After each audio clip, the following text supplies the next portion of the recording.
தமிழகம் முழுவதும் தெருவிளக்குகள் LED விளக்குகளாக மாற்றப்படும் என்று முதல்வர் ஜெயலலிதா அறிவித்துள்ளார்.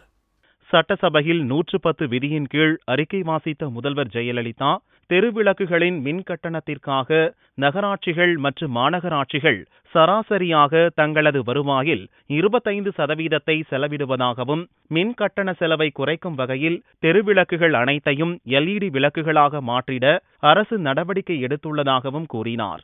மேலும் முதற்கட்டமாக 10 மாநகராட்சிகளிலும், திருப்பூர் மண்டலத்திற்கு உட்பட்ட 19 நகராட்சிகள் மற்றும் தஞ்சாவூர் மண்டலத்திற்கு உட்பட்ட 18 நகராட்சிகள் ஆகியவற்றில் உள்ள பாதரச குழல் விளக்குகளை LED விளக்குகளாக மாற்றியமைக்கும் பணிகள் நடைபெற்று வருவதாகவும் அவர் குறிப்பிட்டார்.